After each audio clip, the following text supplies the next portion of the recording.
You think you're a nice guy, but why aren't any girls interested in you? You're very nice to every girl, complimenting them day and night, agrees with everything they say. You go above and beyond, even picks and drops girls at parties. And yet, you find yourself at the sidelines, labeled as a creepy nerd. Meanwhile, Chad, he isn't very nice to girls. He disagrees with them. Chad even yells at girls, and he doesn't talks with politeness unlike Mr. Nice Guy. But girls are in line waiting to be with Chad. Girls think he is weirdly attractive. What's going on here? Have you fallen in the trap of being a Mr. Nice Guy? Let me tell you, there could be two possible reasons you end up being a Mr. Nice Guy. First is you were raised without father or under a feminine father. Or if you were raised in a society where there was a significant presence of feminine energy, whether it be in your home or the school you attended. This happens with most of the guys. Let the reason be anything, but let me break your delusional of being a Mr. Nice Guy. There is a difference between a good guy and a Mr. Nice Guy. The belief that every nice guy has is that he will be nice enough with everyone in the world, but it can't happen in this world. If you're real, then this is impossible. A person who is acting to be a good guy will end up in the pitfalls in life. A nice guy tries to be nice from the outside, but in reality, he hides his manipulative bitch so that he can get something in return. A friend to all is a friend to none. It is possible to be a friend to many by simply being a good person.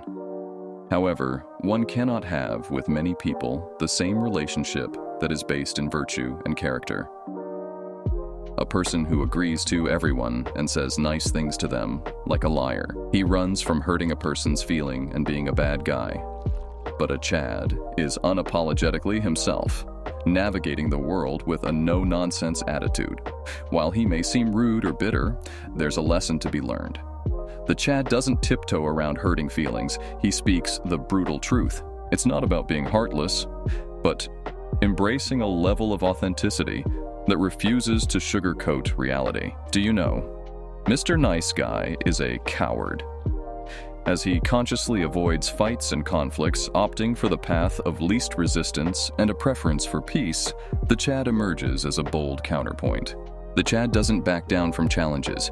Instead, he embraces conflict as a catalyst for personal growth, challenging the norm with a fearless attitude. The avoidance of conflict by Mr. Nice Guy often sparks interpretations of fear, revealing a tendency to prioritize comfort and harmony.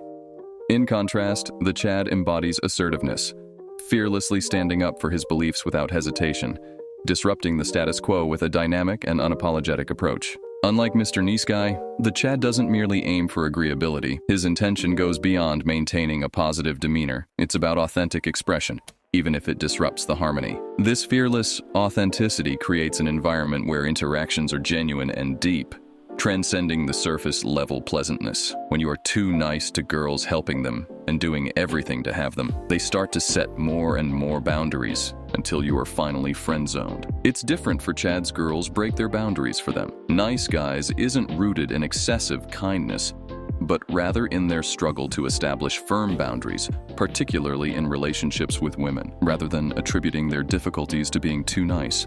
It's crucial to recognize that the underlying issue lies in a lack of assertive masculinity. A key aspect of cultivating masculinity involves setting boundaries and maintaining a willingness to walk away when faced with undesirable behavior.